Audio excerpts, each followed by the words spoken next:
En esta ocasión nos inquietó un poquito hacer inclusive una presentación sobre los abogados constituyentes al Congreso 16-17, de 1916-17, en función de lo que está pasando actualmente, ¿no? En la Ciudad de México tenemos un Congreso Constituyente que está trabajando sobre la constitución de la ciudad. Sin embargo, bueno, estamos hablando de una entidad federativa de las 32 que tiene el país, ¿verdad? En el 1916-17 estamos hablando de una constitución federal, ¿no? De algo más grande, algo magno. Ustedes están muy jovencitos y sí es importante que hablemos de los constituyentes del 17 por el aniversario que se avecina, ¿no? El próximo año vamos a cumplir 100 años de nuestra Constitución y muchas veces la Constitución es muy criticada, la Constitución es muy denostada, inclusive se habla, escuchamos hablar a los diputados o a muchas personas a nuestro alrededor. Esa Constitución debe desaparecer, esa Constitución está mal, y cuando les preguntamos ¿en qué parte está mal? Ah, no, pues no sé muy bien, pero es que yo he escuchado que dicen que está mal. A veces a mis alumnos, así nada más de entrada, les pregunto, ¿tú opinas que tiene que cambiarse la Constitución toda? Sí, toda. ¿Y por qué toda? O sea, ¿no te gusta el artículo 39? El artículo 39. Y les estoy hablando de mis alumnos que son de noveno semestre, o sea, alumnos ya casi para salir. El 39, maestra, no me acuerdo, maestra. Bueno, pues es el artículo más bello de la Constitución, léelo para que te des cuenta que no toda la Constitución se debe cambiar, ¿verdad? ¿Qué son las leyes? Empiezo con este comentario para que nos quede claro. Es muy importante contextualizar el nacimiento de las leyes. ¿Cómo nacieron? ¿En qué época nacieron? ¿Y por qué nacieron? Ustedes ya llevaron sociología, o muchos están llevando sociología. Justamente la sociología, que es el estudio de la sociedad, nos hace conocer a los abogados la realidad social. ¿Qué está pasando en ese conglomerado compuesto por humanos? ¿Qué está pasando? Ah, bueno, derivado de lo que está pasando, ahora le voy a hacer un trajecito a la medida a ese conglomerado que se llama ley, pero va a ser a su medida. Ajá. Tomando en consideración el entorno, la época, el momento histórico, etcétera, una serie de cosas. ¿Para qué? Para que sea una ley verdaderamente eficaz, ¿no? Todos ustedes ya conocen las características que debe tener la ley. Y una de las cuestiones es la eficacia, ¿verdad? Que sea una ley que se adecue, que se aplique justamente a esa realidad social. Bien, muchas veces eso no pasa, ¿verdad? Justamente esa es la utilidad de la sociología para nosotros los abogados, que sepamos que justamente la ley regula hechos dados, no lo que pudiera pasar o que nos imaginemos que va a pasar. Bueno, ya yéndonos a nuestro tema, eso nada más fue así como breviario cultural. Vamos a imaginar el entorno de hace 100 años, ¿verdad? Estamos hablando que la Constitución, pues obviamente va a ser un producto de la Revolución, ¿verdad? Del antecedente de la Constitución, obviamente lo relacionamos con la Revolución. Si nosotros analizamos la historia de nuestras constituciones o el antecedente de nuestras constituciones, como todos los instrumentos jurídicos, siempre los instrumentos jurídicos responden a hechos sociales, se los acabo de mencionar. Obvio, la Constitución del 17 responde a estos hechos sociales. No es materia ahorita de la plática, pero el escenario en esa época era un movimiento entre los campesinos, ¿verdad? Los obreros, el municipio libre, las cuestiones del clero, etcétera, etcétera. Entonces, estamos ante una época verdaderamente crítica que todavía tiene escenarios militares, tiene enfrentamientos en diferentes regiones de nuestro país. Bueno, en 1916, obviamente, el concepto de constitucionalismo era un concepto totalmente de actualidad en esa época y hegemónico en el país, ¿verdad? Como se les anotó aquí. La división del norte, encabezada por Villa, ¿verdad?, había sido derrotada por Álvaro Obregón. El zapatismo, ¿verdad?, también de alguna manera estaba controlado a consecuencia de una campaña militar que había encabezado Pablo González contra Zapata. Derivado de esos movimientos, nada más les menciono dos de los más importantes por los personajes que los encabezaban. Venustiano Carranza considera que ese es el momento propicio para poder adecuar el marco legal a las necesidades del país. ¿Y cómo se iba a hacer esto? Bueno, pues mediante la adecuación o la reforma a la Constitución, ¿verdad?, a la Constitución del 57. ¿Cuáles eran los objetivos principales que perseguía Carranza? Bueno, crear un régimen que fuera perdurable, y ese régimen perdurable utilizando mecanismos de un nuevo diseño institucional, ¿verdad? Otro objetivo era agregar potestades, pero no solamente potestades, también márgenes de maniobra a puestos y contrapuestos predestinados ¿a qué? A producir una constitución progresista. Bien. El 15 de septiembre de 1916 se va a expedir un decreto para integrar al Congreso Constituyente. Como todos sabemos, la Constitución del 57 no solamente en esa época ha sido una Constitución que sobre todo los abogados le reconocemos muchas cualidades, ¿verdad? Entre ellas la creación o la implementación del juicio de amparo y otra serie de características importantes que hasta nuestra época perviven. Todos los constituyentes o los personajes de la época de la Revolución de hace 100 años, ¿verdad?, no de la independentista, tenían un gran interés por esa Constitución y además los dominaba un espíritu liberal que también tenía la Constitución. Sin embargo, se consideraba que tenía una serie de defectos, ¿verdad?, que tenía una serie de contradicciones, algunos artículos eran considerados oscuros y era necesario justamente hacer una revisión para adecuarla a la satisfacción de las necesidades públicas y obviamente poblacionales, ¿verdad? Y decía que tenía que ser muy propicia para volver que era propicia, esas oscuridades y esos defectos eran propicios para volver a entronizar tiranías, ¿verdad?, que ya habían estado en la historia de nuestro país. Bien, su fin último era justamente implantar de alguna manera algo que fuera contrario a las ideas monárquicas, ¿verdad?, a las ideas dictatoriales de la época. Acuérdense que estamos ante la época de Porfirio Díaz, ¿verdad? Y como sea, el centralismo de alguna manera es un sistema que nos lleva a la monarquía o a la dictadura. Bien, en la convocatoria del constituyente se estableció que se tenía que elegir un diputado propietario y uno suplente por cada 60,000 habitantes o una fracción que pasara de los 20,000. Bien, pero también se tomaron en cuenta los mismos requisitos que se impusieron a los constituyentes del 57, se retomaron para la Constitución de 1917. Ser ciudadano mexicano, en pleno ejercicio de sus derechos, 25 años cumplidos a la apertura de las sesiones, bueno, ser vecino, acuérdense que la vecindad es muy importante, ya sea del Estado o del territorio. Acuérdense que en ese tiempo había territorios, tanto del Estado como del territorio que representara, ¿verdad? Y también pertenecer al Estado eclesiástico, o sea, tener alguna religión. Sin embargo, no podían ser electos aquellos personajes que hubieran estado involucrados en cuestiones de armas o desempeñando empleos públicos en gobiernos o facciones hostiles.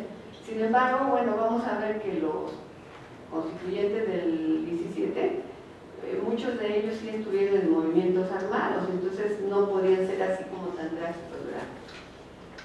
Otra condición es que los constituyentes iban a trabajar durante 2 meses. Acuérdense que empezó, la primera sesión se reunió el 1 de diciembre de 1916 y concluyeron el 31 de enero del 17. Obviamente el producto que iban a elaborar los constituyentes de esta época se iba a referir justamente a la Constitución, ¿verdad? A la nueva Constitución. Bien, las elecciones se llevaron a cabo el 22 de octubre de 1916 y los indicadores para elegir a estos diputados, algunos historiadores dicen que influyó mucho el sentir político del gobernador de la región de donde procedía cada diputado. En otros casos se tomó en cuenta la vecindad. Sin embargo, en muchos casos la vecindad fue dudosa. Por ejemplo, Joaquín Aguirre Berlanga era originario de Coahuila y su vecindad estaba en Coahuila y fue representante de Jalisco. Juan de Dios Bojorquez no tenía la edad, tenía 21 años, sin embargo fue elegido diputado por Sonora. Bien, el Congreso se constituyó e inició sus sesiones ante la presencia de Carranza, como les decía, el 1 de diciembre del 16. Y obviamente vamos a encontrar en un cuadro más adelante la composición en cuanto a perfiles de los diputados constituyentes, de la totalidad. Sin embargo, a nosotros nos interesan los abogados. Vamos a ver que en este grupo pues hay mucha diversidad de los perfiles. En el grupo hay obreros, abogados, médicos, ingenieros, periodistas, militares, ¿verdad? Entre otros. Obviamente por la época y por lo que está pasando en ese momento, uno de los sectores más importantes pues obviamente eran los militares, ¿verdad? Eran los que encabezaban los grupos armados, etc. Había de alguna manera una guerra civil y sin embargo eran gente muy prestigiosa, eran gente muy importante.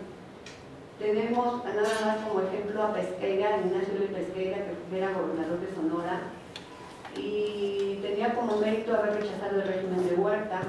Esteban Vaca Calderón, que fue dirigente de la huelga de Cananea, tenía ideas políticas, por sus ideas políticas fue encarcelado y encerrado en San Juan de Ulúa. Acuérdense que San Juan de Ulúa era una prisión, ¿no? En esa época. Francisco J. Mújica y Heriberto Jara, que son de los más destacados de esa época, de los militares más destacados, además de los que sostuvieron los debates más acalorados. Ellos eran veteranos del movimiento antirreeleccionista. Bueno, otro sector también muy importante eran los que se denominaban los ilustrados, que entre su mayoría estaban los periodistas, había maestros, pero su importancia también era porque eran gente preparada, eran gente que provenía de los institutos científicos y literarios. En los estados se conformaron institutos literarios y científicos que hasta la fecha en algunos estados existen, pero muchos también de ellos venían de la Universidad de México. O sea, nuestra universidad en ese tiempo no era Universidad Nacional Autónoma de México, solamente era la Universidad de México. En este grupo de letrados había dos corrientes, una corriente por sus ideologías obviamente, ¿verdad? Formaban dos corrientes, los radicales y los moderados renovadores. Entre los moderados estaba, obviamente dicen que estaba encabezado por Carranza, y entre el grupo estaba Alfonso Cravioto, Palavicini, José Natividad Macías, que más adelante vamos a comentar que fue rector de la universidad y director de aquí de la facultad, Luis Manuel Rojas, que este grupo en particular fueron los que redactaron la Constitución, el proyecto de reformas que después se presentó ante el Congreso Constituyente el 1 de diciembre del 16. Entre los independientes radicales obviamente estaban pues casi los militares, ¿verdad? Francisco J. Mújica, Enrique Colunga, Enrique Recio, Luis G. Monzón, Alberto Román, Heriberto Jara, Esteban Vaca Calderón. Y dicen que esto los encabezaba Obregón. Bien, había otros grupos también importantes, ¿verdad? Había médicos, uno muy importante que era el médico de Carranza, que era José María Rodríguez, ¿verdad? Este señor fue muy importante porque promovió muchas cuestiones relativas a la higiene, a la salud. Él fue también fundador del Departamento de Salubridad Pública, etc. Otros hombres destacados era el ingeniero Víctor Góngora, que estudió en Bélgica, Francisco Díaz Barriga, que también fue, su papá fue diputado por Michoacán, Manuel Martínez Solórzano, que se decía que era un hombre muy sabio, especialista en ciencias biológicas, etc. Bien. Hay un caso curioso que sí me gustaría comentarles, que es el de Rubén Martín. Por el puro apellido, ustedes se imaginarán de dónde era.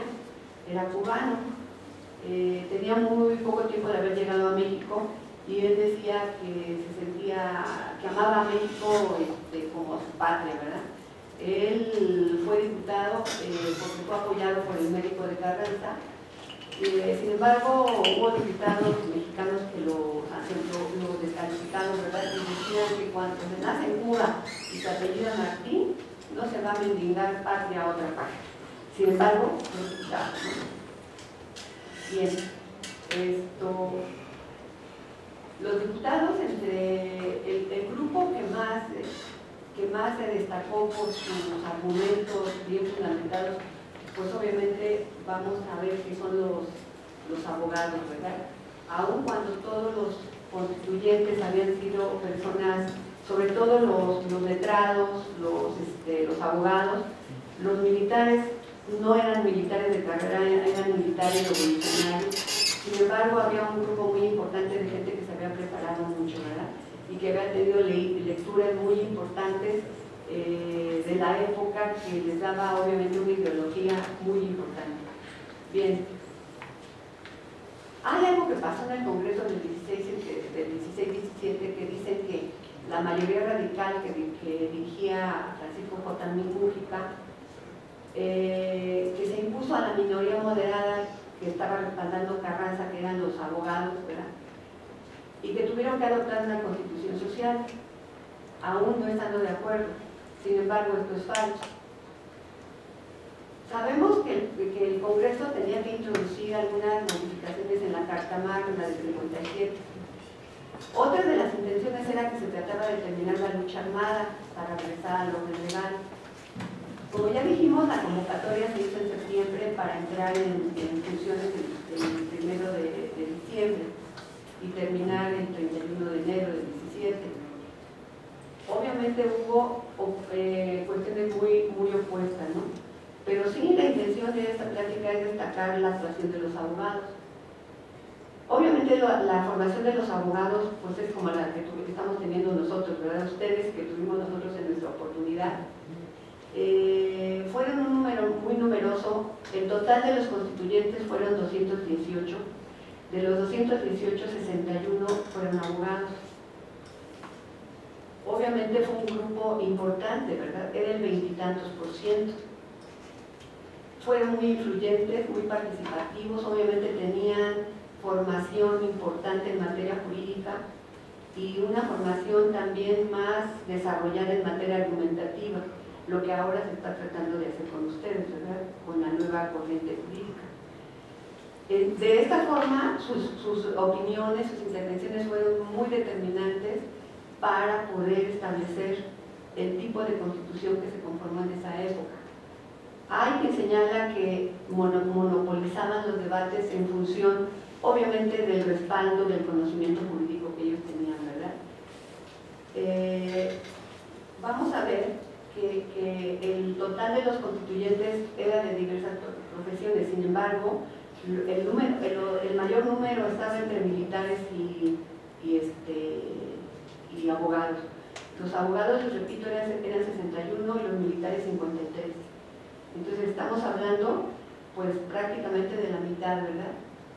Entre los abogados destacados tenemos a Alberto Terrones, que obviamente era jurista, tenía estudios importantes en economía, en cuestión fiscal, y en esa época era una cuestión muy novedosa tener conocimientos en estas materias. Francisco Martín del Campo, que él se destacó, aun cuando su historia es un poquito negra porque apoyó a Bernardo Reyes. También una de las cuestiones importantes es que él fue el defensor de Francisco Madero en el juicio que tuvo en San Luis Potosí en 1910. José Natividad Macías, él era consejero muy cercano a Carranza y para nosotros es un personaje importante porque fue 2 veces, les decía, rector de la UNAM, y director de nuestra facultad. Y Rafael de los Ríos, que fue un importante abogado, pero también periodista. Vamos a observar que muchos de los abogados en esa época tenían como muchas tendencias literarias, les gustaba mucho escribir, entonces vamos a ver que va a ser como doble su función, ¿verdad? Entre ellos se encuentran los siguientes, que conjugaban la política, el derecho y las letras, ¿verdad? Antonio Ancón Alberto, que escribía en el Diario de Yucatán y en el Peninsular; Marcelino Dávalos, que él también participó en varias obras importantes, ¿verdad? Ciro P. Ceballos, que fue diputado por el Distrito Federal y también tuvo obras. Alfredo Solares, que tenía, él es una cuestión particular porque él tenía muchas cualidades histriónicas, le gustaba cantar y también actuaba. Y dicen que finalmente dejó la carrera de abogado y se dedicó a la actuación y se incorporó a la compañía en esa época muy importante de Virginia Fábregas. Virginia Fábregas, que yo creo que ustedes cuando mucho habrán escuchado hablar de Manolo Fábregas, que ya murió, no, ¿verdad? Por su cara, son muy jovencitos, no, ya me di cuenta que no, pero sería el más contemporáneo, que fue descendiente de esta señora, pero en esa época Virginia Fábregas obviamente era una de las más destacadas actrices y tenía una compañía de teatro. Bueno, decíamos entonces que por su calidad de abogados, pues tuvieron una forma muy jurídica de participar y con mucho conocimiento al ser especialistas, ¿verdad?, en estas materias. Los abogados, se decía que de manera particular prácticamente monopolizaron el debate en los asuntos que requerían mayores precisiones jurídicas, como la definición de los alcances del artículo 16, la relación entre el Ministerio Público y la Policía Judicial, las restricciones al derecho de propiedad o la reorganización del Poder Judicial. Para más información pueden consultar a Ignacio Marván, es una publicación del CIDE, que tiene un estudio muy profundo acerca de este asunto. En este cuadro vamos a ver los perfiles justamente de los constituyentes. Vamos a ver que en primer lugar lo ocupan los abogados con 61, que son el 28%. El segundo va a ser los militares, que son 53, eran el 24%. Y de ahí para abajo pues vamos a observar que los médicos son el 9%, ingenieros el 9%, periodistas el 4%, maestros 7%, los trabajadores 4%, los agricultores 3%, y de otras actividades, principalmente oficios, el 12%. Por número, pues observamos los agricultores 19, profesores 18, ingenieros 16, médicos 16, periodistas 14, contadores 7, líderes sindicales 5, mineros 4, ferrocarrileros 3, farmacéuticos 2 y actor 1. Pero no es nuestro abogado, era otro actor. Que por cierto, aprovecho para decirles que va a haber una obra de teatro en la cual van a participar 20 alumnos de la Facultad de Derecho con 20 alumnos del Centro Universitario de Teatro, que se va a presentar en mayo del año que entra.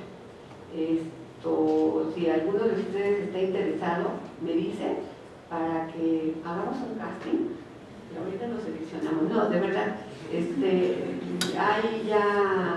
ahorita ya hay un número de jóvenes que están ya seleccionados porque se han aceptado precisamente para participar. Y se va a montar la obra sobre los debates más relevantes del Congreso Constituyente. Bien. Los abogados por grupos de edad. Esto es bien importante porque si nosotros nos vamos ahorita a compararlos con los constituyentes de la Ciudad de México, nada más por pura,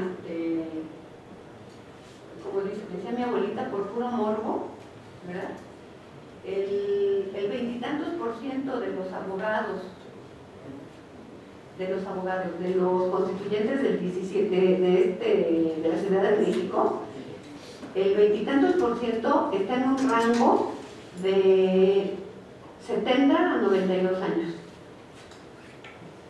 Así es. Bien, los abogados, vamos a ver que el mayor de los constituyentes era un abogado de nombre Rafael P. Cañete, que tenía 70 años. ¿sí? Parte de los abogados, 13 en total, tenían 40, eran mayores de 40 años, entre los que se encontraba justamente nuestro rector de la universidad. Había otros 57 constituyentes en el mismo rango de edad. Por ejemplo, Luis Manuel Rojas tenía 45 años cuando era diputado, era abogado también de los abogados que les acabo de mencionar. Él fue de los que redactaron el proyecto de la Constitución y también participó en la redacción de algunos decretos con los que se adicionó el Plan de Guadalupe y algunas otras reformas constitucionales. El magistrado Francisco Espinosa también era de los que pasaron de los 40 años, José Silva Herrera, que había sido juez de primera instancia, Marcelino Dávalos, que había sido subsecretario de Relaciones Exteriores. Vamos a ver que casi todos los abogados de esa época habían estado ocupando cargos públicos justamente por la época, ¿verdad? Al estar participando en cuestiones de los movimientos revolucionarios, pues obviamente eran candidatos para ser atraídos a la cuestión de la Constitución. El segundo grupo de edad son abogados que están entre 30 y 40 años. 29 de estos destacaron con puestos en el gobierno preconstitucional de Carranza, ¿verdad? El tercer grupo de edad no son de la tercera edad, al contrario, son los más chavitos, son menores de 30 años, como Sebastián Allende Rojas, Eliseo Céspedes, Rafael de los Ríos, Alberto Terrones, Rafael Martínez Escobar, José María Truchuelo, Jesús López Lira, Hilario Medina.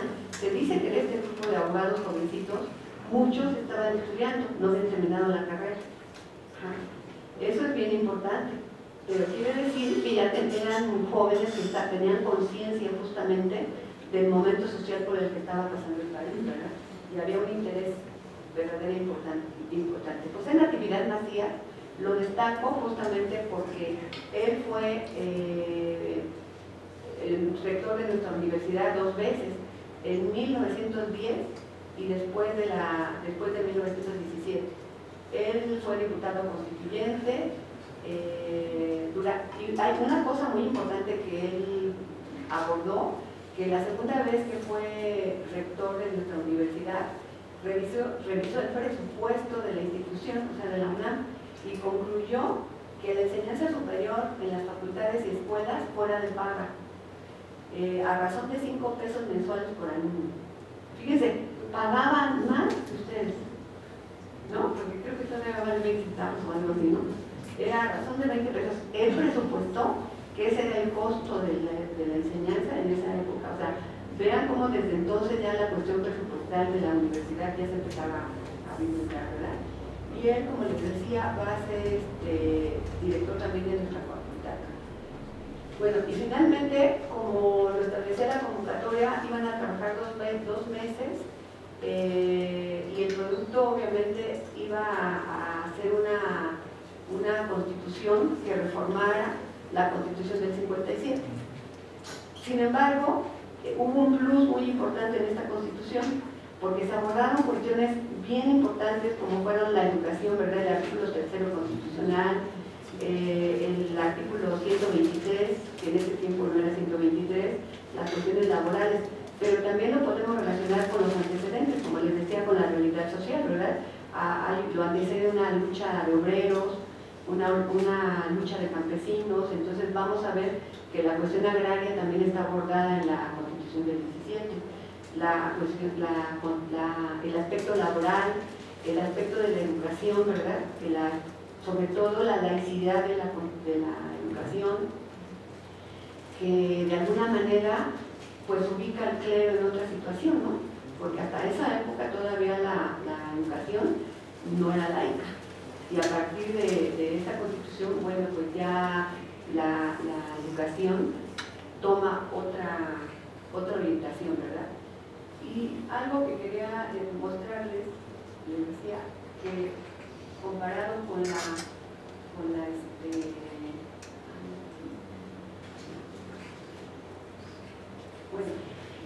actualmente el constituyente de la Ciudad de México está constituido por 100 diputados, ¿se acuerdan?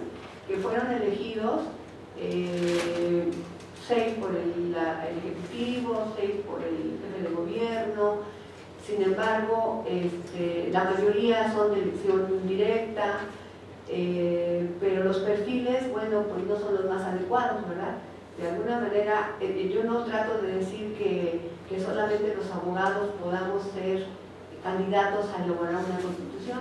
Sin embargo, esto es como cuando un médico va a atender una enfermedad. Nosotros, aunque a lo mejor nos gusta la medicina o nos dedicamos a las cuestiones de bioética y nos metemos mucho a las cuestiones biológicas, no vamos a recetar, ¿verdad?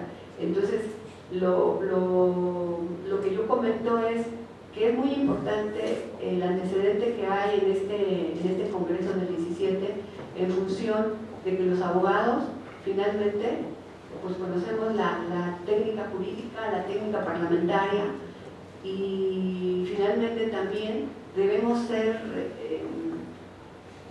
inquietos y debemos ser participativos para justamente intervenir, tratar de intervenir de alguna manera en todas estas cuestiones que afectan al país, que afectan a nuestra universidad, que afectan a nuestra población, ¿verdad?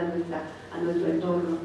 Entonces, pues es un exhorto para ustedes que son tan jóvenes, que tienen todavía una carrera muy larga, a que justamente se pongan a estudiar, sean más participativos, se interesen más en las cuestiones nacionales.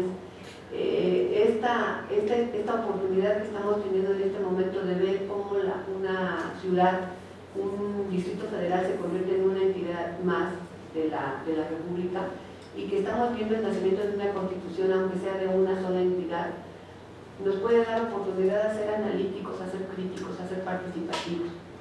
Yo los invito a que ustedes participen en todo lo que la facultad está haciendo en este momento, tanto a nivel de los alumnos como de los profesores, se acerquen a sus profesores para que podamos tener una participación más activa. ¿Sí? Le dejo la palabra a la maestra Marta Corro.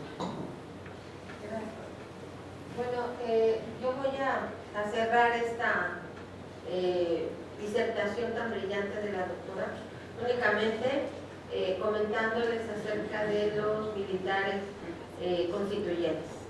Si pusieron atención en lo que la doctora comentó al principio, bueno, pues las dos somos militares en situación de retiro, prestamos nuestros servicios en la Armada de México y obviamente, bueno, pues a todos le damos un matiz de intervención militar, ¿no? Porque también no siempre los militares fueron represores y ahora, bueno, pues el ejército y la armada han cambiado. Si ustedes de alguna manera escuchan las noticias, pues ven que nuestro ejército de paz se ha convertido en un ejército de ayuda humanitaria, ¿no? ¿Qué es lo que nos movió a hacer esta reflexión y meter también a los militares constituyentes? Bueno, pues como ya lo oyeron, estaban dentro de los grupos de más porcentaje de participación.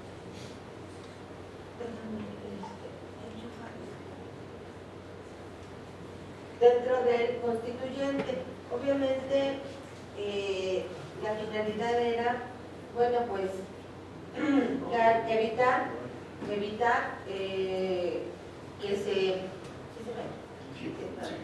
evitar que siguiera la dictadura y bueno, pues poner al día la Constitución de 1857.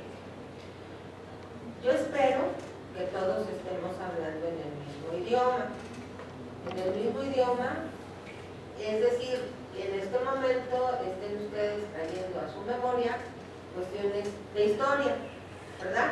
Porque yo los veía ahorita que les estaba diciendo la doctora, y se acuerdan de esto, y se acuerdan, y bueno, así como, no. Y entonces yo así en mi corazón, así, no puede ser que no sepan cuestiones de historia de nuestra universidad, de lugares donde están estudiando, de donde tienen el privilegio de estar aquí sentados y algunos hasta durmiéndose, pero bueno, no importa, allá ustedes se suman la cabeza.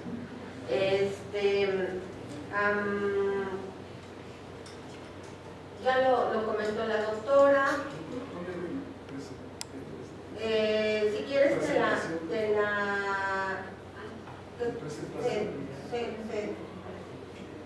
a ver aquí donde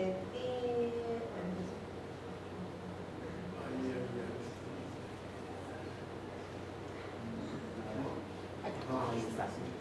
¿Sí se ve? Sí, ya está. Pues ahora yo ya lo veo.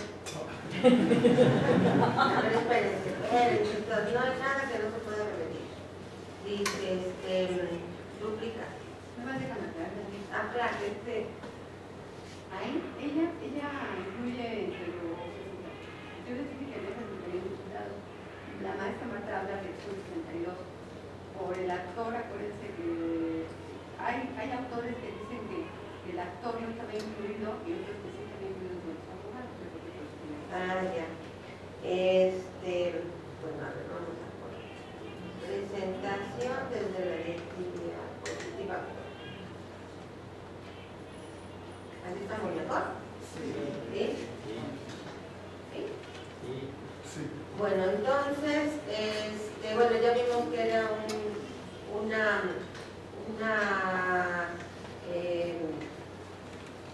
una gran corrientes diversas de pensamiento las que estaban participando en este congreso, nuestros militares, algunos de alto rango y algunos de no tan alto rango, pero como dijo la doctora, bueno, muchos de ellos habían adquirido sus grados en batallas, ¿verdad? O sea, eran cabos o sargentos y dependiendo de la participación que tuvieran en batallas, pues los ascendían a tenientes, a coroneles o hasta generales, ¿no?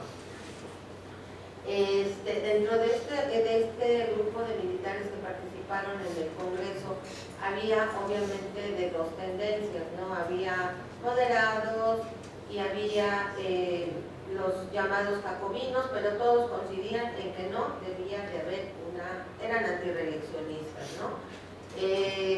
Yo escogí a estos generales que considero que son los más representativos, ¿no? Este general Cándido Aguilar fue el secretario de Relaciones Exteriores, fue vicepresidente del Congreso Constituyente de Querétaro, embajador de México en Europa y jefe de las operaciones militares en diversos estados de la República. Fue también gobernador de Veracruz. Entonces, el general Antonio Guerrero participa en la Revolución Mexicana. Estas fotos que ustedes están viendo, algunas están vestidos de generales y en otras están de civil, porque estas las saqué de la página que está haciendo lo del centenario de la Constitución, ¿sí? Antonio Guerrero fue también diputado constituyente por el estado de Hidalgo y obtuvo el grado de general de división, siendo jefe de operaciones en varios estados, es lo que les decía, ¿no? Lo adquirían en combate, no como ahora que tenemos una carrera militar en donde estamos, entran a las escuelas de formación o somos asimilados después de haber terminado una carrera en alguna universidad y bueno, pues va uno, hay un escalafón, entra uno al escalafón y va uno obteniendo los grados inmediatos superiores, ¿sí?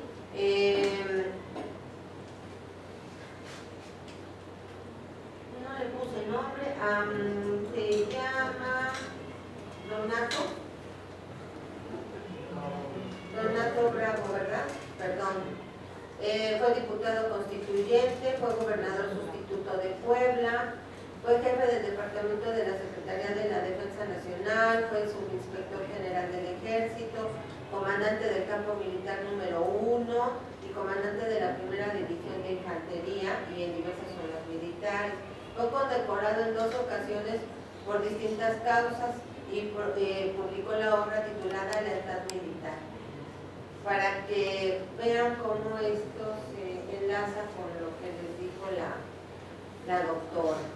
El teniente coronel Galdino H. Casados fue diputado constituyente y cuando ya ostentaba el grado de teniente coronel del ejército, Formó parte de las fuerzas maderistas y cuando Madero fue asesinado se unió a las fuerzas carrancistas.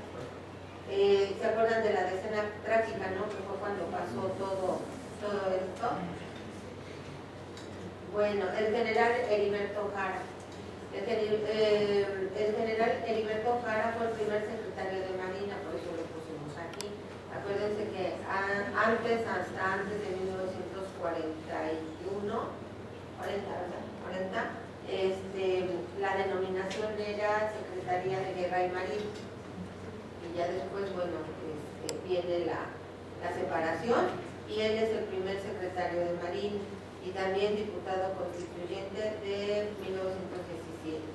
Ignacio Pesqueira, que también lo señaló la doctora, de la corriente antirreeleccionista, fue el presidente municipal de Cananea, Sonora, y con abierto rechazo al gobierno golpista de Victoriano Huerta. El teniente coronel Jesús López Lira, que se desempeñó como secretario del Congreso Constituyente de Querétaro y fue presidente municipal de la ciudad de Guanajuato.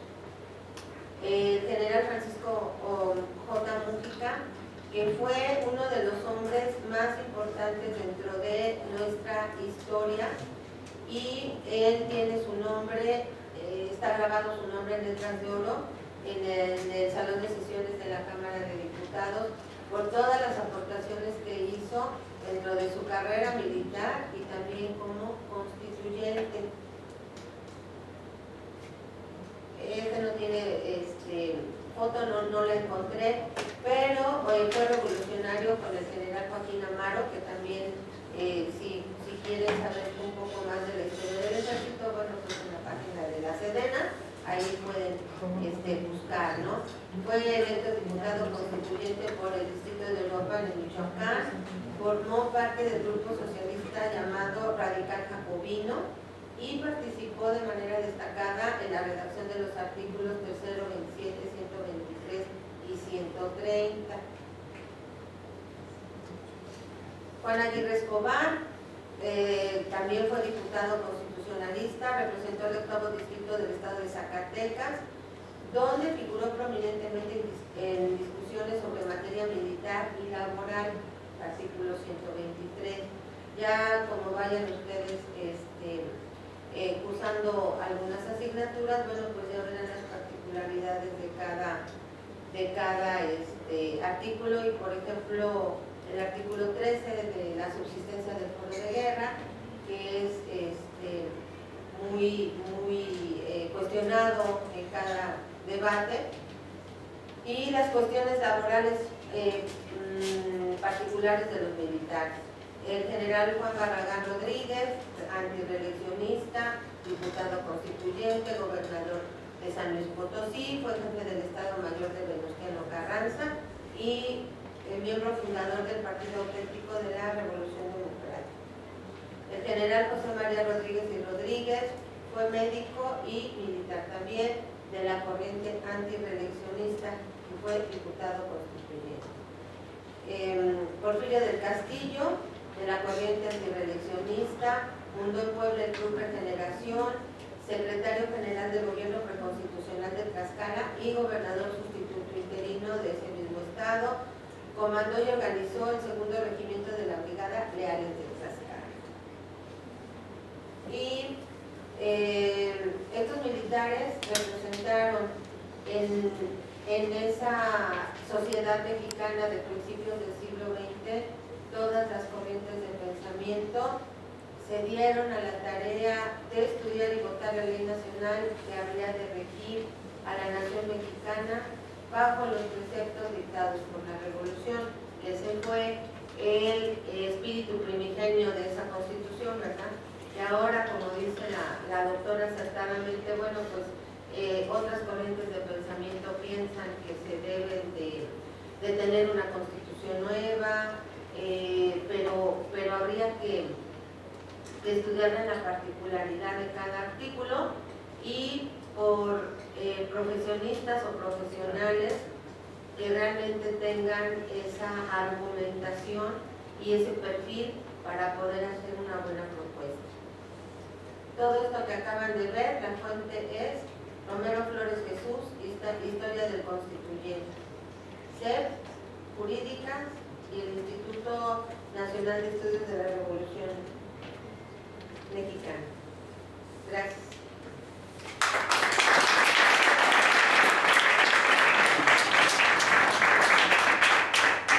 Bueno, ahorita ya vienen a despedirnos, pero nada más les hago un comentario. Heriberto Jara era el comandante de la zona militar en Veracruz durante la intervención norteamericana de 1914. Es decir, pues hay un antecedente muy importante respecto a su participación en el constituyente, ¿no? Son gente que estuvo participando activamente en todos estos movimientos militares. Y algo, un dato nada más para las mujeres. Pues no aparecemos, ¿verdad? Digo, la cuestión del género en esa época, a pesar de que en Yucatán ya se estaban teniendo antecedentes al respecto. Vamos a ver que Ermila Galindo, si han escuchado hablar de Ermila Galindo, era una mujer que era secretaria, fue secretaria de Carranza, pero estuvo muy cerca de Madero, y después del asesinato de Madero, cuando a Carranza le da una bienvenida que lo deja impresionado por su argumentación, por su inteligencia, por su claridad de pensamiento, y la jala y se la lleva de secretaria particular. Se dice que ella es la que redactó lo que se denomina la doctrina carrancista. Ella quería que se metiera a la Constitución cuestiones de género, y pues Carranza decía sí. Pero como no le hizo caso, ella se fue al Teatro Iturbide durante los días el tiempo que sesionó el constituyente, para protestar, junto con otro personaje de esa época, que no recuerdo ahorita el nombre, se llamaba Edelmira, para protestar porque no se incluían cuestiones de género en la Constitución. Y ahí en la entrada del Teatro Iturbide, que ahora es el Teatro de la República, ahí ella hacía manifestaciones importantes. Y en Yucatán ya se estaba incluyendo en esa época en la Constitución de Yucatán la participación de la mujer en las cuestiones electorales, obviamente a nivel municipal.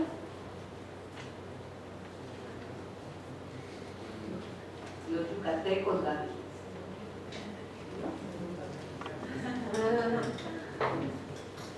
¿Alguna pregunta? De los abogados que se menciona ahí, ¿quiénes tuvieron participación activa en los famosos 3, 27 y 123? ¿O no fueron abogados los que participaron? Los debates más importantes, ya nos mencionó la maestra, ¿no? Los debates más importantes, los notables, digamos, pues son los personajes que ya hemos conocido, como Mújica, ¿verdad? Fue uno de los más importantes en el debate, sobre todo en el de educación, ¿verdad? Pero los abogados, en realidad, su participación fue en cuanto a la redacción de la Constitución, inclusive el proyecto que presentaron José Natividad Macías y el abogado Rojas, fueron el proyecto con el que se inician los trabajos del constituyente el 1 de diciembre del 16, y prácticamente es la base de la Constitución del 17, derivado del proyecto que ellos elaboran. Pero pues así como la técnica jurídica, tú sabes muy bien que es base importante para una buena, pues para la redacción y para la comprensión, justamente, y para lograr que las hipótesis que contienen los preceptos jurídicos verdaderamente sea comprensible y sea haya una eficacia verdaderamente importante de lo que dicen sus contenidos, ¿no? Entonces la actuación de los abogados, si bien es cierto que fue importante en los debates, porque si tú has leído el diario de debates, pues vas a ver que hay unos muy importantes como los de los artículos que mencionó la maestra Marta, el tercero, el 123, el 27, el 130. Inclusive esos son los que le dan la connotación de constitución social, ¿no? Son los que justamente la caracterizan como una constitución, le dan la trascendencia de social al grado de que varios países la retoman como paradigma para sus propios modelos, como Alemania y como Rusia, ¿no? E inclusive es tan importante esta Constitución del 17 que no sé si ustedes estén enterados que en la UNESCO hay dos documentos, ¿cómo se llama? Documentos de la memoria de la humanidad, algo así se llama, no me acuerdo exactamente el nombre, pero documentos así como esta zona es patrimonio de la humanidad, también hay documentos de la memoria de la humanidad. Solamente hay dos considerados en ese nivel, que es la Declaración de los Derechos del Ciudadano y la Constitución de Estados Unidos. Y ahorita está en análisis la Constitución del 17, principalmente los artículos que acabamos de mencionar, que le dan la característica de social. Entonces, posiblemente para enero ya tengamos la resolución de la UNESCO. Esto fue a promoción del rector y del nuestro director de nuestra facultad. Ahorita se está trabajando en la UNESCO para lograr esto y posiblemente sea el tercer documento a nivel mundial que sea reconocido por estas características que le dan estos artículos. ¿Es cierto que no cobraban los constituyentes del 16 de 100? ¿No cobraban? No les pagaban por hacer ese trabajo. Ahora están exagerados. Bueno, ahí sí no sé, pero si no cobraban, He escuchado que no cobraban. pues no lo dudaría, ¿no?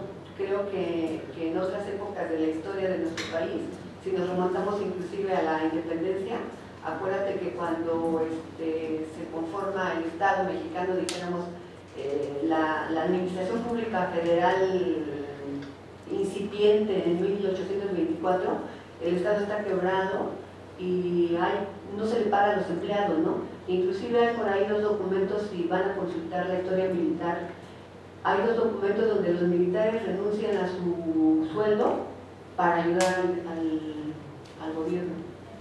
¿Por qué? Pues porque no había dinero en las arcas de la nación, ¿no? Y si en la época de los constituyentes, ese dato sí, no sé si cobraban o no cobraban.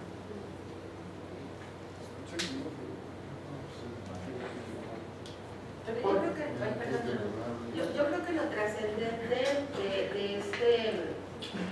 de este constituyente fue el amor a nuestra patria, ¿no? Ahora lo estamos viendo, carecemos de muchos principios de amor, estamos viendo que hay intereses políticos muy fuertes que están dirigiendo el rumbo de esta constitución, y antes se pensaba, o se creía que se pensaba más, ¿no?, para el bienestar del pueblo, ¿verdad? Por eso estos artículos que hemos mencionado, tanto la doctora como yo, el tercero, bueno, por la educación, el 27, la propiedad originaria, ¿verdad? 123, derecho al trabajo, el 130, ¿de qué se trata? Religiones. Entonces, si ustedes ven en el devenir histórico o en una línea de tiempo de cómo se han ido cambiando, modificando estos artículos, pues van a ver cómo las tendencias han sido diferentes, ¿no? Entonces, ese amor a la patria que ahora debemos de tener, ese civismo que yo creo que ustedes ya lo llevaron, pero que deben de sentir cuando oyen su himno nacional y que lo deben de cantar desde el corazón y fuerte, y que deben de sentir el orgullo de ver cuando izan la bandera o cuando la van a arrear de esta bandera y decir, ese soy yo, un pedacito de él. Gracias.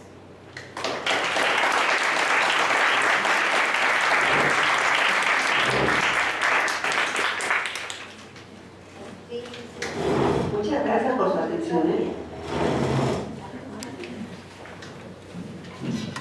Me permiten, vamos a hacer el tema de los reconocimientos. Les damos muchas gracias por haber estado aquí con nosotros. Y la Facultad de Derecho de la Universidad Nacional Autónoma de México otorga el presente reconocimiento a la maestra Magdalena Córdoba Roldán por su destacada participación como ponente en la Conferencia de los Abogados Constituyentes al Congreso 1916-1917, disertada el 29 de octubre de 2016 en el auditorio Isidro Fabela de esta facultad. Por mi raza hablará el espíritu, y lo firma el señor director, el doctor Raúl Contreras Bustamante.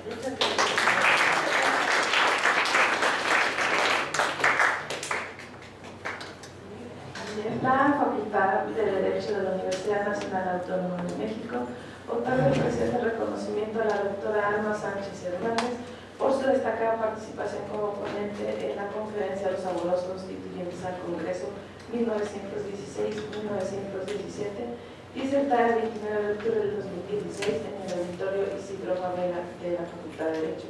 Por mi raza hablará el espíritu, lo firma el señor director, el doctor Raúl Contreras Bustamante. Muchísimas gracias.